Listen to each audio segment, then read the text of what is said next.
Hello everyone, this is second lecture on radio activity. और आज के इस लेक्चर में हम काफी इंपॉर्टेंट टॉपिक डिस्कस करने वाले हैं जिससे आपके एग्जाम्स में क्वेश्चंस पूछे जा सकते हैं, और वो है change with in the nucleus in alpha beta and gamma emission. तो फर्स्ट लेक्चर में हमने डिस्कस किया था कि रेडियो एक्टिविटी क्या होती है और रेडियो एक्टिविटी में किस तरीके से पार्टिकल निकलते हैं, कौन कौन तरीके के पार्टिकल्स निकलते हैं, उनकी प्रॉपर्टीज क्या होती है। तो वहां पे हमने पढ़ा था कि अल्फा बीटा और गामा रेडिएशन, अल्फा बीटा और गामा एमिशन होता है किसी भी एटम के न्यूक्लियस से जब उसमें रेडियो एक्टिव एमिशन होता है। तो आज हम शुरुआत करेंगे कि क्या चेंजेस होते हैं न्यूक्लियस में। क्योंकि देखिए, एक सिंपल सी चीज है, आपको पता है कि किसी भी एटम का जो न्यूक्लियस है उसमें प्रोटॉन्स और न्यूट्रॉन्स होते हैं, और अगर उससे एमिशन होता है यानी कि उससे कोई पार्टिकल्स बाहर निकलते हैं तो उससे न्यूक्लियस में कुछ ना कुछ चेंजेस तो आएंगे ही आएंगे। तो वही चेंजेस हम देखने जा रहे हैं कि क्या चेंजेस आने वाले हैं अगर अल्फा पार्टिकल या बीटा पार्टिकल या गामा रेडिएशन निकलता है किसी भी न्यूक्लियस से। तो सबसे पहले मान लेते हैं कोई एलिमेंट है X और उसका एटॉमिक नंबर है Z। उसका एटॉमिक नंबर अगर Z है तो मास नंबर हम डिनोट करते हैं A से, इस तरीके से हम डिनोट करते हैं। तो सबसे पहले अगर एमिशन होता है अल्फा पार्टिकल का during emission of alpha particle, तो अगर अल्फा पार्टिकल एमिट होता है तो ये एटम है आपका X एटम है, उसका एटॉमिक नंबर Z है और मास नंबर A है। करेक्ट, इसके न्यूक्लियस को रिप्रेजेंट करता है। और अगर अल्फा पार्टिकल इससे एमिट होता है तो आपको पता है अल्फा पार्टिकल किसको रिजेंबल करता है? अल्फा पार्टिकल रिजेंबल करता है हीलियम के न्यूक्लियस को, इसीलिए अल्फा पार्टिकल को हम डिनोट कर सकते हैं इस तरीके से He से, और उसका मास नंबर होता है 4 और उसका एटॉमिक नंबर होता है 2, क्योंकि ये हीलियम के न्यूक्लियस को रिजेंबल करता है। तो हीलियम में आपको पता है दो क्या होते हैं, उसमें 2 प्रोटॉन होते हैं और 2 न्यूट्रॉन होते हैं। तो सम ऑफ प्रोटॉन एंड न्यूट्रॉन 4 हो गया, यानी कि मास नंबर 4 हो गया और एटॉमिक नंबर 2 हो गया। करेक्ट, यानी कि जब भी किसी भी न्यूक्लियस से एक अल्फा पार्टिकल निकलता है, अल्फा पार्टिकल के अंदर क्या होता है, 2 प्रोटॉन और 2 न्यूट्रॉन बाहर निकल जाते हैं उससे, और उससे क्या फर्क पड़ेगा। तो मान लेते हैं अगर 2 प्रोटॉन बाहर निकल गए, तो मैंने आपको बताया था कि अगर प्रोटॉन कम हो गए तो नंबर ऑफ प्रोटॉन्स चेंज होने की वजह से वो एलिमेंट ही चेंज हो जाएगा। तो अब वो एलिमेंट X नहीं रहेगा, वो एलिमेंट ही चेंज हो जाएगा, एलिमेंट हो जाएगा मान लेते हैं Y। अब पहले उसका एटॉमिक नंबर था Z, यानी कि उसमें नंबर ऑफ प्रोटॉन्स कितने थे, Z। अब जब अल्फा पार्टिकल बाहर निकला तो 2 प्रोटॉन्स तो बाहर निकल गए, बचे कितने, पहले Z थे, बचे कितने, 2 बाहर निकल गए, तो कितने बचे, वो बचे Z-2। करेक्ट, और टोटल न्यूक्लियॉन्स कितने निकले, 2 प्रोटॉन्स तो निकले ही बाहर, अल्फा पार्टिकल में 2 प्रोटॉन्स तो आए, साथ में 2 न्यूट्रॉन्स भी आए, यानी कि टोटल 4 न्यूक्लियॉन्स आ गए।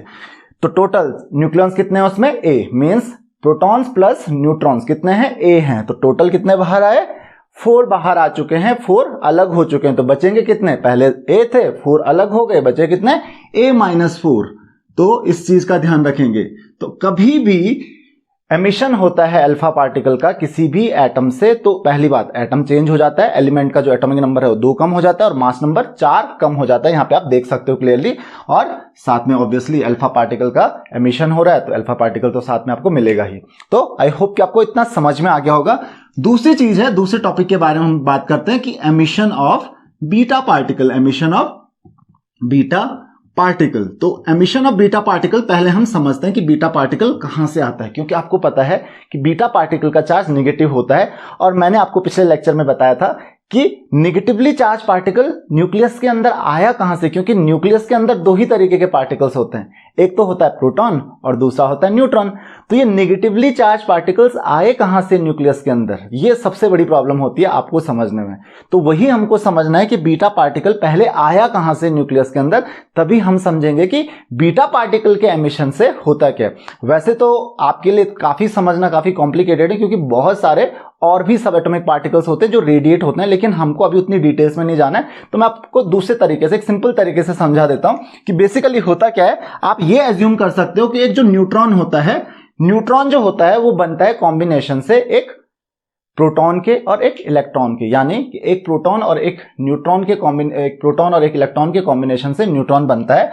और एक न्यूट्रॉन जो होता है ये डिवाइड होता है 2 पार्ट्स में, एक प्रोटॉन में और एक इलेक्ट्रॉन में। यानी कि जो न्यूट्रॉन होता है, न्यूट्रॉन अगर डिवाइड होता है तो इससे निकलता है एक प्रोटॉन और एक मिलता है इससे इलेक्ट्रॉन।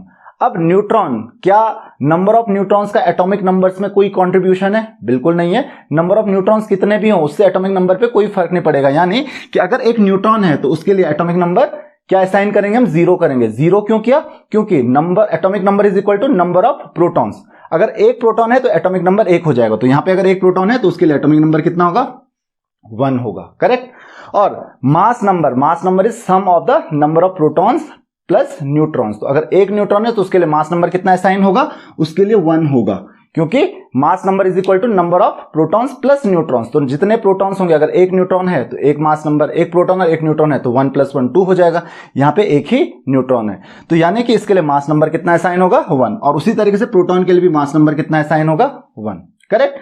अब यहां पे जब भी आप इक्वेशन देखो, आपको दोनों चीजें बैलेंस करनी है, एटॉमिक नंबर भी और मास नंबर भी। इलेक्ट्रॉन के लिए मास नंबर क्या असाइन होगा? 0, क्योंकि इलेक्ट्रॉन नंबर ऑफ इलेक्ट्रॉन्स कितना है उससे कोई फर्क नहीं पड़ता है, तो मास नंबर क्या असाइन होगा? 0। और एटॉमिक नंबर होगा इसके लिए असाइन -1। अब आपको कहोगे कि -1 क्यों? क्योंकि अगर प्रोटॉन के लिए मैंने 1 किया और इलेक्ट्रॉन के लिए -1 किया, जब मैं दोनों को कंबाइन करता हूं तो न्यूट्रॉन बनता है जिसके लिए मास नंबर 0 होता है। तो दोनों को कॉम्बिनेशन में, दोनों को अगर दोनों का एटॉमिक नंबर अगर ऐड करना चाहिए तो 0 होना चाहिए, और दोनों के मास नंबर्स को ऐड करें तो 1 होना चाहिए। तो अगर इसका एटॉमिक नंबर मैं 1 लिख रहा हूं तो इसका मुझे एटॉमिक नंबर क्या लिखना पड़ेगा? -1 लिखना पड़ेगा। तो आई होप कि आपको इतना समझ में आ गया होगा। तो ये प्रोटॉन है, ये क्या है? ये आपका न्यूट्रॉन हो गया। न्यूट्रॉन क्या बनाता है? आपका एक प्रोटॉन देता है और एक इलेक्ट्रॉन देता है। और इलेक्ट्रॉन तो न्यूट्रॉन न्यूक्लियस के अंदर होता नहीं है, तो इसी चीज को हम क्या कह लेते हैं? बीटा पार्टिकल कह लेते हैं। क्या कहते हैं? Beta particle. तो जो इलेक्ट्रॉन निकलता है, जो बीटा पार्टिकल निकलता है, जिसको हम इलेक्ट्रॉन कह रहे हैं, क्योंकि इलेक्ट्रॉन हम इसलिए कह सकते हैं इसको क्योंकि इसकी सारी प्रॉपर्टीज इलेक्ट्रॉन्स के ही जैसी होती हैं। तो आई होप कि आपको ये चीज पता चल गई कि कैसे न्यूक्लियस के अंदर से एक निगेटिवली चार्ज पार्टिकल निकलता है, एक पॉजिटिवली चार्ज पार्टिकल और एक नेगेटिवली चार्ज पार्टिकल में डिवाइड हो जाता है। कौन? न्यूट्रॉन। न्यूट्रॉन तो न्यूट्रल होता है, तो ये स्प्लिट हो जाता है एक प्रोटॉन और एक इलेक्ट्रॉन में, और उस इलेक्ट्रॉन को हम क्या कहते हैं? बीटा पार्टिकल कहते हैं, जो न्यूक्लियस के अंदर से एमिट हो जाता है। अब यहां पे ध्यान देने वाली बात यह है कि during the emission of beta particle, तो बीटा पार्टिकल तो निकल गया, वहां बच गया क्या? प्रोटॉन। यानी मान लेते हैं, अगेन फिर से मैं अगर मुझे ये रिएक्शन लिखनी है तो x मानते हैं एटॉमिक नंबर है उसका z, x एलिमेंट है, a उसका मास नंबर है। तो यहां पे हमको क्या मिलेगा? एक इलेक्ट्रॉन यानी कि बीटा पार्टिकल मिलेगा। तो बीटा पार्टिकल मिलेगा, उसका मास नंबर क्या होगा? z, और एटॉमिक नंबर, मास नंबर यानी कि z नहीं, इसका तो 0 होगा इलेक्ट्रॉन का, और एटॉमिक नंबर -1। ये चीज ध्यान रखिए, बीटा का एटॉमिक नंबर -1, मास नंबर 0। अब मान लेते हैं ये y में कन्वर्ट हो रहा है, यहां से x जो है y में कन्वर्ट हो रहा है यहां से, तो इसके एटॉमिक नंबर पे क्या फर्क पड़ेगा? देखिए सिंपल सी बात है, पहले उसका एटॉमिक नंबर था z, यानी कि उसमें पहले एटॉमिक नंबर क्या होता है? Atomic number is equal to number of protons in its nucleus. इसके न्यूक्लियस में कितने प्रोटॉन्स हैं वो उसका एटॉमिक नंबर है। अब क्या हुआ? बीटा पार्टिकल एमिट हुआ, यानी कि एक नेगेटिवली चार्ज पार्टिकल एमिट हुआ। वो कहां से हुआ? न्यूट्रॉन से। न्यूट्रॉन से एक इलेक्ट्रॉन यानी कि बीटा पार्टिकल निकला और वो बाहर चला गया। और मैंने क्या बोला था कि न्यूट्रॉन जो होता है वो स्प्लिट होता है एक प्रोटॉन और एक बीटा पार्टिकल में, यानी कि इलेक्ट्रॉन में। बीटा पार्टिकल यानी कि इलेक्ट्रॉन बाहर चला गया, लेकिन वो जो प्रोटॉन है वो तो वहीं रह गया, यानी कि एक न्यूट्रॉन प्रोटॉन में कन्वर्ट हो गया और बीटा पार्टिकल बाहर आ गया। तो उस न्यूट्रॉन जो कि प्रोटॉन में कन्वर्ट हुआ उसकी वजह से एक एक्स्ट्रा प्रोटॉन बढ़ जाएगा, यानी कि एटॉमिक नंबर ऑफ प्रोटॉन जो पहले Z था वो अब एक और बढ़ जाएगा और एटॉमिक नंबर अब हो जाएगा Z+1। फिर से समझा देता हूं, यहां पर क्या हुआ? पहले Z प्रोटॉन्स थे, न्यूट्रॉन्स आपको पता है A-Z होता है। अब न्यूक्लियस के अंदर जो एक न्यूट्रॉन था उसने क्या किया? प्रोटॉन और बीटा पार्टिकल में वो चेंज हुआ। बीटा पार्टिकल न्यूक्लियस को छोड़ के बाहर चला गया, एमिशन हो गया उसका, और वहां एक प्रोटॉन एक्स्ट्रा हो जाएगा, यानी कि एटॉमिक नंबर जो हो गया, नंबर ऑफ प्रोटॉन जो हो गए वो एक बढ़ जाएंगे। तो पहले Z थे, अब Z+1 हो गए। लेकिन क्या इससे मास नंबर पे कोई फर्क पड़ेगा? बिल्कुल भी नहीं पड़ेगा। अब आप कहोगे कि न्यूट्रॉन तो कम हो गया, न्यूट्रॉन तो कम हो गया, लेकिन प्रोटॉन भी तो बढ़ गया, तो सम ऑफ प्रोटॉन्स प्लस न्यूट्रॉन्स तो सेम ही रहेगा। तो मास नंबर पे कोई भी फर्क नहीं पड़ने वाला है, वो A ही रहेगा, वो कोई फर्क उस पर पड़ने नहीं वाला है। तो क्या समझे यहां से हम कि जब भी बीटा पार्टिकल का एमिशन होता है तो एटॉमिक नंबर 1 बढ़ जाता है। बहुत सिंपल सा कॉन्सेप्ट है। लास्ट हम बात करते हैं लास्ट पॉइंट की, that is emission of gamma radiation. Emission of gamma radiation. अब मैंने आपको बताया था कि जो गामा होता है ये रेडिएशन होता है, ये सिर्फ एनर्जी होती है, ये सिर्फ वेव होती है। इसमें कोई मास, कोई पार्टिकल नहीं होता है। इसका मतलब क्या हुआ कि जब ये पार्टिकल निकलता है, मान लेते हैं x है, उसका एटॉमिक नंबर है z और उसका मास नंबर है a, और इसको मैं जब ये निकलता है x z a plus gamma radiation, तो ये क्या हो गया, गामा पार्टिकल नहीं बोलोगे उसको, गामा रे बोलोगे या गामा रेडिएशन बोलोगे, प्लस गामा रेडिएशन यहां से निकल गया। पहले मैं उसको x स्टार से डिनोट कर लेता हूं, करेक्ट, और अब मैं उसको x से डिनोट कर रहा हूं। ये क्या है, ये x स्टार क्यों लिख रहा हूं मैं यहां पे, क्योंकि पहले उस पर्टिकुलर न्यूक्लियस की एनर्जी, क्योंकि उसके अंदर एनर्जी थी, अब उसने एनर्जी रिलीज कर दी है, तो ये कम एनर्जी इसकी हो गई, क्योंकि कुछ एनर्जी इसने रिलीज कर दी है in the form of gamma radiation.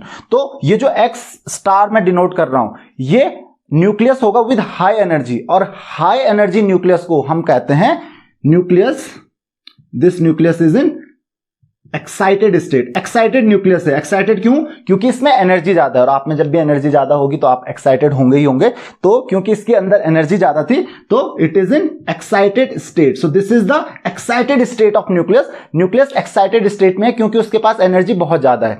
अब इस न्यूक्लियस ने क्या किया, गामा रेडिएशन को एमिट किया, यानी कि गामा रेडिएशन क्या है, प्योर एनर्जी है, इसने एनर्जी एमिट की, और ये एनर्जी लूज करेगा, एनर्जी एमिट करेगा, तो इसकी एनर्जी कम हो जाएगी। और जब भी आप एनर्जी लूज करते हो उसके बाद आप नॉर्मल स्टेट में आ जाते हो, उस नॉर्मल स्टेट को हम कहते हैं ग्राउंड स्टेट। नॉर्मल स्टेट यानी ग्राउंड स्टेट, ग्राउंड स्टेट को हम क्या कहते हैं, नॉर्मल स्टेट। तो this is the nucleus in ground state. Ground state होने का मतलब क्या है, ये लो एनर्जी वाला न्यूक्लियस हो गया, उसमें चेंज कुछ नहीं आया, चेंज केवल और केवल किस चीज का आया, एनर्जी का। पहले उसकी एनर्जी बहुत ज्यादा हाई थी, हाई एनर्जी न्यूक्लियस को हम क्या कहते हैं, एक्साइटेड न्यूक्लियस या फिर न्यूक्लियस इन एक्साइटेड स्टेट। ये किस स्टेट में है इस समय, एक्साइटेड स्टेट में। लेकिन जैसे ही इसने एनर्जी लूज की, इसकी एनर्जी अब कम हो गई, ये आ गया नॉर्मल स्टेट में, ग्राउंड स्टेट में। कम एनर्जी वाले न्यूक्लियस को आप क्या कहोगे, न्यूक्लियस, ये है ग्राउंड स्टेट में। तो आई होप कि आपको ये चीज समझ में आ गई होगी कि क्या फर्क पड़ता है। तो फिर से एक रिवाइज कर लेते हैं, क्या किया हमने, जब भी एमिशन होता है अल्फा पार्टिकल का तो एटॉमिक नंबर जो है वो 2 कम हो जाता है, it decreases by 2, while mass number decreases by 4। Beta particle का जब एमिशन होता है atomic number increases by 1, atomic number बढ़ जाता है, समय कम नहीं होता है, and mass number remains as it is, mass number पे कोई भी फर्क नहीं पड़ता है।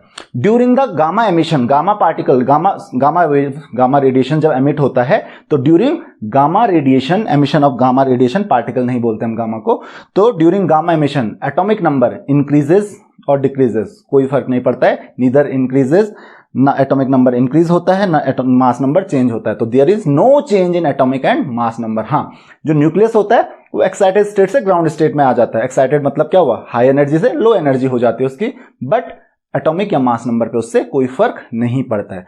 ये जो रेडिएशन होता रहता है ये साइमल्टेनियसली होते रहते हैं, alpha beta gamma radiation simultaneously होते रहते हैं। तो आई होप कि आपको ये चीज समझ में आ गई होगी कि अल्फा बीटा और गामा रेडिएशन किस तरीके से होते हैं और उससे न्यूक्लियस पे क्या फर्क पड़ता है। तो न्यूक्लियस चेंज होता है, उससे क्या चेंज होता है ये आपको पता चल गया।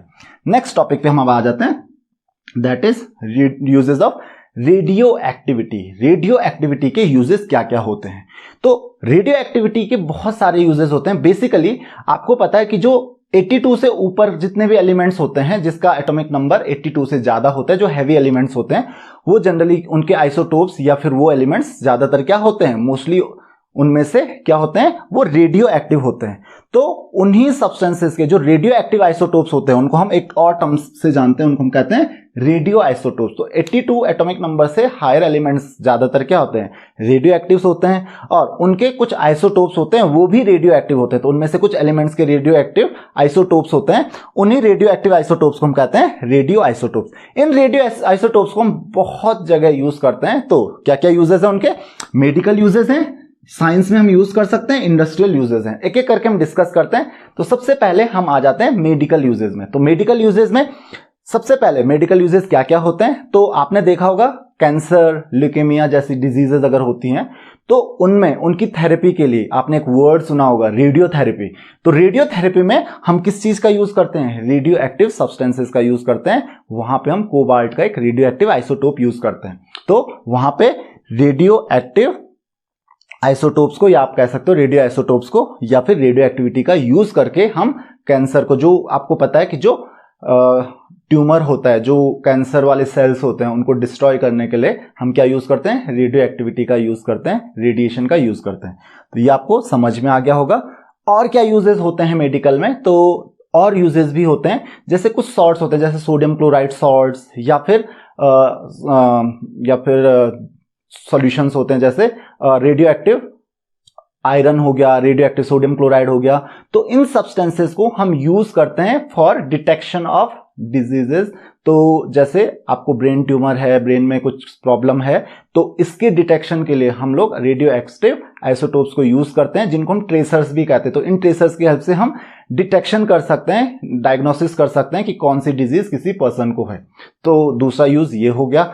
उसके अलावा इसके और भी यूजेस होते हैं। स्टेरिलाइजेशन के लिए काफी इंपॉर्टेंट होता है, कि जैसे आपके सर्जरी के इंस्ट्रूमेंट्स होते हैं, तो आपको पता है सर्जरी के लिए आपको एकदम क्लीन इंस्ट्रूमेंट्स चाहिए होते हैं, उनमें डिजीजेस वगैरह कुछ भी नहीं होनी चाहिए। इसके लिए हम गामा रेडिएशन का यूज कर सकते हैं। तो गामा रेडिएशन से क्या फायदा होता है, क्योंकि गामा रेडिएशन आपको पता है बहुत ज्यादा हार्मफुल होता है, और इसकी वजह से अगर कोई बैक्टीरिया या फिर वायरसेस वगैरह हैं, तो रेडियो एक्टिविटी की हेल्प से वो खत्म हो जाते हैं। तो ये स्टेरिलाइजिंग के लिए जो सर्जिकल इंस्ट्रूमेंट्स हो गए, सिरिंजेस हो गई, बैंडेजेस हो गए, उनको क्लीन करने के लिए, उनका स्टेरिलाइजेशन करने के लिए, बैक्टीरिया या वायरस फ्री करने के लिए उनको हम यूज कर सकते हैं। तो ये तो इनके मेडिकल यूजेस हो गए। अब बात करते हैं हम इनके साइंटिफिक यूजेस की, साइंस में क्या यूज होता है। तो मैंने आपको क्लास 9th में एक चीज पढ़ाई थी केमिस्ट्री में, और वो था रदरफोर्ड्स एटॉमिक मॉडल। तो रदरफोर्ड्स एटॉमिक मॉडल से पहले मैंने आपको रदरफोर्ड एक्सपेरिमेंट के बारे में पढ़ाया था, कि वहां पे रदरफोर्ड ने क्या किया था, अल्फा पार्टिकल का बॉम्बार्डिंग करवाई थी गोल्ड फॉइल पे। तो वो अल्फा पार्टिकल आया कहां से, इन्हीं रेडियो एक्टिव सब्सटेंस से। इसी रेडियो एक्टिव, भाई रेडियो एक्टिविटी की वजह से ही तो अल्फा पार्टिकल आएगा। तो अल्फा पार्टिकल कहां से निकलता है, अल्फा पार्टिकल तो ऐसा तो है नहीं कि आप मार्केट से जाके अल्फा पार्टिकल खरीद के आ गए। तो अल्फा पार्टिकल्स आएंगे कहां से, रेडियो एक्टिव सब्सटेंस से अल्फा पार्टिकल्स निकलते हैं। तो यही अल्फा पार्टिकल हमने वहां पर यूज किए थे। तो साइंटिफिक पर्पस के लिए, एक्सपेरिमेंट्स के लिए आप अल्फा पार्टिकल्स की यूज करते हो। उसके अलावा एक और चीज, डिस्टेंस ऑफ क्लोजेस्ट अप्रोच, आप ये भी चेक कर सकते हो कि अल्फा पार्टिकल ज्यादा से ज्यादा कितने नजदीक तक जा सकता है एटॉमिक न्यूक्लियस के। उससे मुझे एटॉमिक साइज का भी पता चल जाता है। तो एटॉमिक साइज का पता करने के लिए भी आप अल्फा पार्टिकल्स को यूज करते हैं, अल्फा पार्टिकल्स की बॉम्बार्डिंग करवाते हो किसी सब्सटेंस पे। उसके अलावा आपने एक टर्म सुनी होगी, कार्बन डेटिंग। तो कार्बन डेटिंग किसके लिए यूज होती है, कार्बन का एक आइसोटोप होता है C614। तो ये कार्बन डेटिंग क्या होती है, कि बहुत पुराने आर्कियोलॉजिकल सब्सटेंसेस जो होते हैं, जो भी चीजें होती हैं, आपने देखा होगा अलग अलग पुरानी चीजें मिलती हैं आपको। तो कोई बिल्डिंग होगी या फिर कोई भी चीज होती है बहुत पुराने टाइम की, तो उसकी एज पता करने के लिए कि ये बिल्डिंग कितने पुरानी है, या कोई फॉसिल्स आपको मिलते हैं कितने पुराने हैं, उनकी एज पता करने के लिए हम यूज करते हैं कार्बन डेटिंग का। तो वहां पे क्या होता है कि कार्बन डेटिंग में क्या होता है कि जो कार्बन होता है ना C14, इसमें बीटा एमिशन होने की वजह से किसमें कन्वर्ट हो जाता है, N714 plus beta particle, correct. तो ये आपको मिलता है। तो इसमें क्या होता है, यहां पर आपको पता चल जाता है कि कार्बन डेटिंग की हेल्प से ये पता चल जाता है कि इसकी एज कितनी है, क्योंकि कितना नाइट्रोजन, क्योंकि उसका रेट मुझे पता है कि किस रेट से ये चेंज होता है, और उसकी हेल्प से मैं ये पता कर सकता हूं कि इतना चेंज हो चुका है, तो यहां से कितने टाइम इसको नाइट्रोजन में चेंज होने में लगा होगा। तो आई होप कि आपको ये चीज पता चल गई होगी। साथ ही और भी यूजेस होते हैं, साइंटिफिक यूजेस और भी होते हैं, जैसे एग्रीकल्चर में आप साइंटिफिक यूजेस कर सकते हो, कि जैसे ग्रोथ पता करनी है प्लांट्स की, कि रेडियो एक्टिविटी की हेल्प से, यानी कि किसी भी रेडिएशन में रहने से जो प्लांट्स की ग्रोथ है उस पर क्या फर्क पड़ता है, वो भी आप पता कर सकते हो। तो ये साइंटिफिक यूजेस हो गए। इंडस्ट्रियल यूजेस की अगर बात करें तो इंडस्ट्रियल यूजेस तो बहुत सारे हैं। इंडस्ट्रियल यूजेस में सबसे पहले आपको आता है जो न्यूक्लियर फ्यूल होता है, जो यूरेनियम देखा होगा, यूरेनियम 235 जो आइसोटोप होता है यूरेनियम का, ये काफी इंपॉर्टेंट होता है आपके लिए। तो इसको यूज किया जाता है as a fuel in nuclear power plants. तो ये इसका यूज हो गया। उसके अलावा और भी आपके यूजेस होते हैं, जैसे कि जो पेपर होता है, तो आपको पता है बीटा पार्टिकल का पेनिट्रेशन कैपेसिटी काफी ज्यादा होती है। तो थिकनेस जो होती है पेपर की, जब हम पेपर फॉर्म करते हैं, जब हम पेपर्स वगैरह बनाते हैं, तो उसकी जो थिकनेस है उसको कंट्रोल करने के लिए हम रेडियो एक्टिविटी का यूज करते हैं। उसके अलावा एक और चीज आपने देखी होगी, रेडियो साइंस जो होते हैं, जो आपके नियॉन साइंस जो होते हैं। तो आपने देखा होगा कि जब भी आप रोड पे गाड़ियां चलाते हो तो साइड में साइंस होते हैं जो काफी ज्यादा चमकते हैं। तो शाइनिंग काफी ज्यादा होती है उनमें। और ये शाइनिंग क्यों होती है, ये रेडियो एक्टिव मटेरियल है, जनरली वो रेडियम उनमें होता है, और रेडियम की जो आपको पता है कि आयनाइजेशन कैपेसिटी काफी ज्यादा होती है, उसकी वजह से वो शाइन करते हैं, तो ये काफी ज्यादा इंपॉर्टेंट होते हैं। तो जो साइन बोर्ड्स जो बने होते हैं तो रात को उनमें आप इजीली देख सको, उसमें हम रेडियो एक्टिव आइसोटोप्स का यूज करते हैं। तो आई होप कि आपको ये चीज समझ में आ गई होगी। सो ये तो थे यूजेस। अच्छा, अब एक और चीज आपको बता देता हूं कि जब एमिशन होता है अल्फा पार्टिकल्स का, तो इसके कुछ अल्फा बीटा पार्टिकल्स का मैं एमिशन में एक एग्जांपल देता हूं। जैसे यहां पे देखो बीटा पार्टिकल का एमिशन हुआ तो किस तरीके से एलिमेंट ही चेंज हो जाता है, उसी तरीके से एटॉमिक नंबर देखिए एक बढ़ गया ना, उसी तरीके से अल्फा पार्टिकल के एमिशन में जैसे आपका यूरेनियम है, तो यूरेनियम जैसे 238 है, तो ये क्या है 92 इसका एटॉमिक नंबर है। इसमें अगर अल्फा पार्टिकल का एमिशन होता है तो ये क्या बन जाता है, थोरियम बन जाता है, इसका एटॉमिक नंबर है 90, 236 प्लस साथ में क्या बचेगा, एक अल्फा पार्टिकल बचेगा, तो 24, तो 236 ने 234 हो जाएगा, क्योंकि एटॉमिक नंबर 2 कम होता है और मास नंबर 4 कम होता है। तो आई होप कि आपको इतना समझ में आ गया होगा कि emission of alpha particle beta particle किस तरीके से होता है और रेडियो एक्टिविटी के यूजेस क्या होते हैं। अब बात करते हैं हम सोर्सेज ऑफ हार्मफुल रेडिएशन की, सोर्सेज क्या क्या हैं हार्मफुल रेडिएशन के। तो हार्मफुल रेडिएशन के देखिए सोर्सेज बहुत से हैं। पहला कि जो आपके रेडियो एक्टिव सब्सटेंसेज होते हैं, तो रेडियो एक्टिव सब्सटेंसेज कहाँ से आपको रेडियो एक्टिव सब्सटेंसेज, तो जनरली आपको पता है कि बहुत सारे यूजेस होते हैं और यूज करने के लिए हमको एक कलेक्ट भी करना होता है। तो जनरली अंडरग्राउंड जब भी हम इनको कलेक्ट करते हैं तो कलेक्शन के टाइम पे रेडिएशन की चपेट में आप आ सकते हो, या फिर हैंडलिंग के टाइम पे जब आप उसको उठा के, या फिर आप उसको जब भी हम माइनिंग करते हैं वहां से हम रेडियो एक्टिव सब्सटेंसेस को, यूरेनियम वगैरह को निकालते हैं, उस समय हमको प्रॉब्लम्स हो सकती हैं। उस समय वहां तो एक तो सोर्स है, दूसरा जो आपके न्यूक्लियर पावर प्लांट्स होते हैं तो वहां पे भी आपका रेडियो एक्टिव सब्सटेंस होता है। और तीसरा, जब हम इसको यूज कर चुके होते हैं, यूज करने के बाद हम जो न्यूक्लियर वेस्ट होता है, क्योंकि खत्म तो कभी होता नहीं है, इससे रेडिएशन कंटिन्यूसली निकलता रहता है, तो जब इसका जो वेस्ट होता है, क्योंकि एज अ फ्यूल मैंने आपको बताया था यूरेनियम को हम यूज करते हैं, तो जब इसका वेस्ट होता है, इसके वेस्ट में भी काफी रेडिएशन होता है और इसकी वजह से आपको खतरा हो सकता है। तो ये सोर्सेज हो गए कि कहां से ये हार्मफुल रेडिएशन आपके पास आ सकता है। उसके अलावा अगर हम बात करें हार्मफुल इफेक्ट की, इसका हार्मफुल इफेक्ट क्या क्या हो सकता है, तो देखिए अगर आप बहुत कम रेडिएशन की चपेट में आए, यानी कि आपकी बॉडी के थ्रू बहुत कम रेडिएशन गया, बहुत कम टाइम के लिए आए, तो रिकवरेबल जो सिम्टम्स आप में आ सकते हैं जिनको रिकवर किया जा सकता है, जैसे वॉमिटिंग हो सकती है, सार थ्रोट हो सकता है, आपका डायरिया हो सकता है, तो ये कुछ दिनों में ठीक हो सकता है। अगर ज्यादा प्रॉब्लम हो गई, आप ज्यादा चपेट में आ गए, तो इससे काफी सीरियस इंपैक्ट आ सकते हैं आपकी बॉडी में, जैसे ल्यूकेमिया जैसे, या फिर कैंसर आपको हो सकता है। तो ये सीरियस इफेक्ट इसके हो सकते हैं। उसके अलावा इससे तो डेथ भी हो जाती है, बहुत इजीली डेथ हो जाती है। तो ये तो हार्मफुल इफेक्ट्स हैं किसके, रेडिएशन के। देन सेफ्टी प्रिकॉशंस की बात करते हैं कि हम बचें कैसे, इस रेडिएशन से बचें कैसे, क्योंकि ये रेडियो एक्टिविटी है, यूजफुल भी है हमारे लिए, तो ऑब्वियसली जरूरत तो पड़ती है इसकी। तो इससे बचें कैसे, तो हमको सब जगह देखना पड़ेगा। जब भी हम माइनिंग करते हैं तो वहां पे जितने भी वर्कर्स होते हैं उनके पास प्रॉपर सेफ्टी होनी चाहिए। उनके जो सूट्स होते हैं, उनके जो ग्लव्स होते हैं, उनमें लेड की कोटिंग या लेड की लाइनिंग होनी चाहिए। उस लेड लाइनिंग से क्या होता है, उनको थोड़ी सी सेफ्टी मिल जाती है। उसके अलावा हैंडलिंग की जहां तक बात आती है, क्योंकि यहां पर क्या होता है, क्योंकि आप चाहे कितना भी प्रिकॉशन ले लो, थोड़ा बहुत आप रेडिएशन की चपेट में आ ही जाओगे। तो उसके लिए हम क्या करते हैं, इनको इंडिकेटर्स दे देते हैं कि जो आपके इंडिकेटर्स होते हैं, डिफरेंट टाइप ऑफ पेपर्स होते हैं कि ज्यादा रेडिएशन में आने पे वो क्या करते हैं, अपना कलर चेंज कर देते हैं। तो हमको टाइम देना होता है किसी भी वर्कर को, कोई भी वर्कर है, कोई भी पर्सन जो वहां पे काम कर रहा है, कि अगर उसका कलर चेंज हो जाता है, वो साइन होता है कि आप बहुत ज्यादा रेडिएशन में आ चुके हो, वहां से आप अलग हो जाओ, वहां से निकल जाओ।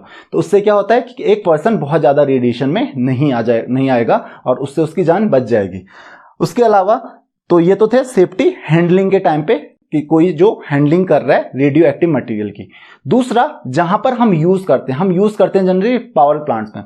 तो पावर प्लांट्स में जब हम यूज करते हैं रेडियो एक्टिव सब्सटेंसेस को, तो क्या क्या प्रिकॉशंस आपको ध्यान में रखनी चाहिए। तो सबसे पहली चीज कि पावर प्लांट्स की जो कोटिंग होनी चाहिए, जो उस पर लेयरिंग होनी चाहिए, तो पहले तो कंक्रीट वॉल्स होती हैं, उसके अलावा लेड की लाइनिंग होनी चाहिए, आयरन या स्टील की उसमें लेयर्स होनी चाहिए, क्योंकि आपको पता है कि जो गामा रेडिएशन होता है बहुत ज्यादा खतरनाक होता है और वो इजीली 30 सेंटीमीटर के आसपास जो आपका आयरन का जो वॉल होती है उसको भी इजीली क्रॉस कर सकता है। तो इतना खतरनाक रेडिएशन होता है, तो फिर हमको प्रॉपर उसकी कोटिंग करनी पड़ेगी, प्रॉपर लाइनिंग करनी पड़ेगी, प्रॉपर सेफ्टी रखनी पड़ेगी। तो कंक्रीट वॉल, देन लेड और आयरन की आपकी लाइनिंग होती है, ताकि जो रेडिएशन है जिस प्लांट में आप यूज कर रहे हो उससे बाहर ना आ पाए। उसके अलावा दूसरी चीज कि आपको या तो ऐसे जोन में बनाना चाहिए पावर प्लांट जहां पे अर्थक्वेक ज्यादा ना आए, और अगर अर्थक्वेक आए भी तो आपको इतना स्ट्रांग, इतनी स्ट्रेंथ उसकी रखनी है कि वो अर्थक्वेक में उसमें क्रैक्स ना आए, क्योंकि अगर क्रैक्स उसमें आ गए तो वहां से लीकेज होगा और जो रेडिएशन होगा बाहर निकलेगा तो बहुत ज्यादा हार्मफुल हो जाता है। तो ये प्रिकॉशंस आपको रखनी है। साथ ही कूलिंग सिस्टम जो होता है उस पर भी आपको फोकस रखना है कि जो कूलिंग होती है वो प्रॉपर रहनी चाहिए, क्योंकि अगर जब रेडियो एक्टिव सब्सटेंसेस को आप यूज करते हो एज अ फ्यूल तो वहां पे बहुत ज्यादा हीट जनरेट होती है। अगर आपने प्रॉपर कूलिंग उसको प्रोवाइड नहीं की तो उसकी वजह से जो आपका प्लांट है वो ब्लास्ट हो सकता है, वो बर्स्ट हो जाएगा, तो अगेन यहां से न्यूक्लियर वेस्ट या फिर जो रेडिएशन है वो बाहर निकलने लगेगा। तो एक ऐसा ही इंसिडेंट है जो कि हुआ था एक बार यूएसएसआर में, नाम सुना होगा शायद आपने, इस पे एक वेब सीरीज भी आई थी। एक चेर्नोबिल नाम का एक जगह है, वहां पर एक न्यूक्लियर पावर प्लांट था जिसमें ब्लास्ट हो गया था। उसका रीजन यही था कि उसमें जो कूलिंग सिस्टम था उसका प्रॉपरली वर्क नहीं किया और उसकी वजह से वो ब्लास्ट कर गया। तो यहां पर ये सारी चीजें फोकस में हमको रखनी है कि ऐसी कोई इंसिडेंट्स ना हो।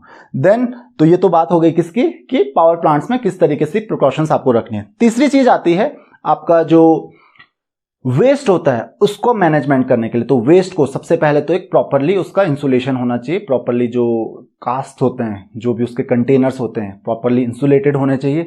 और उसके अलावा इनको जनरली क्या किया जाता है, जो न्यूक्लियर वेस्ट होता है इनको बरी कर दिया जाता है, तो डिग करके जमीन में और इनको बरी कर दिया जाता है। तो प्रॉपरली उनको बरी करना चाहिए, करेक्ट। तो ये तो उनका मैनेजमेंट का, उसकी सेफ्टी हो गई।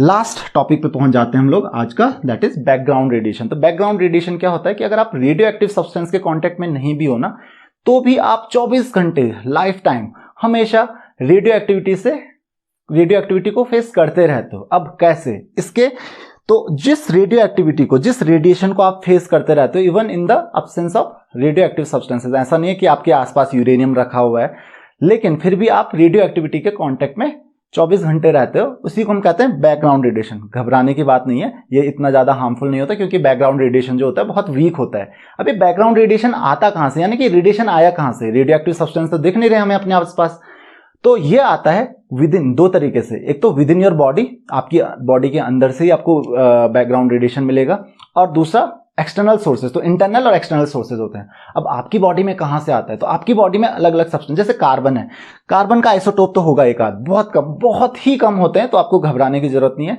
तो बहुत कम आइसोटोप्स होते हैं कार्बन के, C14, तो ये एक रेडियो एक्टिविटी का सोर्स है। तो आपको पता है कि हमारी बॉडी में बहुत ज्यादा कार्बन कंटेंट होता है, करेक्ट। तो ये कार्बन रिस्पॉन्सिबल है बैकग्राउंड रेडिएशन के लिए। उसके अलावा और कहां से आता है, उसके अलावा है जैसे कुछ सब्सटेंसेस होते हैं, जैसे पोटेशियम का आइसोटोप होता है जैसे K40, करेक्ट। तो ये भी एक सोर्स है, क्योंकि हमारी बॉडी में मेटल्स जो होते हैं, मेटल आयंस की काफी इंपॉर्टेंस होती है, वो काफी यूजफुल होते हैं, मैसेंजर का काम करते हैं, आयंस काफी इंपॉर्टेंट होते हैं हमारी बॉडी के लिए।